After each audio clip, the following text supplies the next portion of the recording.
dərsləri sırf Azərbaycan dili barəsindədir. Azərbaycan dili bizim ümumiyyətlə milli mənsubluğumuzdur. Əgər biz özümüzü haradasa tanıtmaq istəyiriksə, uğur qazanmaq istəyiriksə, bunu ilk növbədə dilimiz vasitəsilə eləməliyik. Əziz şagirdlər, biz ilk olaraq dilimizi sevməyi və sevdirməyi bacarmalıyıq.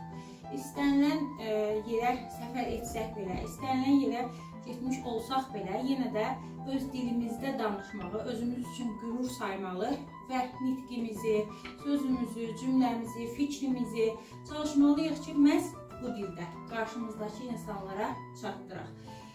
Siz fənn olaraq da Azərbaycan dili fənni adı altında bu dilin tədrisi ilə məşğulsunuz, oxuyursunuz, dil qaydaları üzrə təkmilləşirsiniz, öyrənirsiniz və gündəlik həyatınızda da bu dil qaydalarından səmərəli şəkildə, yerli yerində, orfoqrafiyaya riayət etmək şərti ilə mütləq şəkildə istifadə etməlisiniz.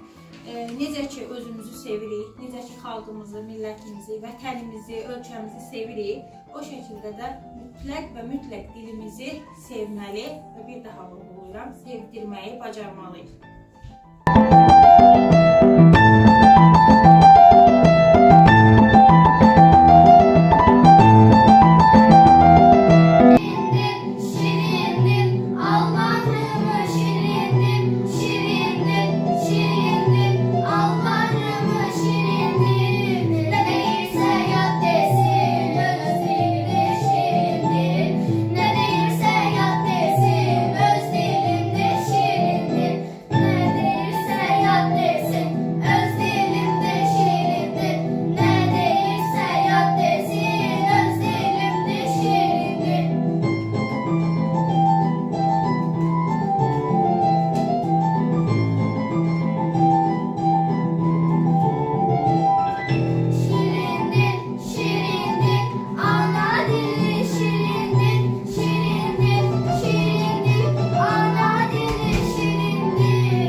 Ana dili adlanır bizim ilk dersliyimiz.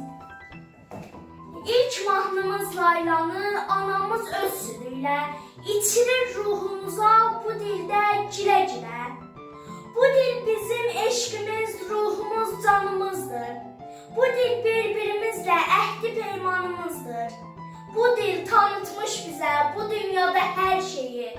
Bu dil ecdadımızın bize miras verdiği qiymətli xəzinədir. Onu gözlərimiz tək qoruyub nəsillərə biz də hədiyyə edək. Doğma dilim, sen ki varsan dünyada, mən də varam, söyləməyə haqlıyam. Dost dillere min hörmətim olsa da, öz dilimə min könüldən bağlıyam. Gürbətdə də eşidəndə bu dili, hiss edirəm özümün öz elimdə. Mahnıları uzaq yaxın evlərin, doğmalaşır səsləndikcə dilimdə.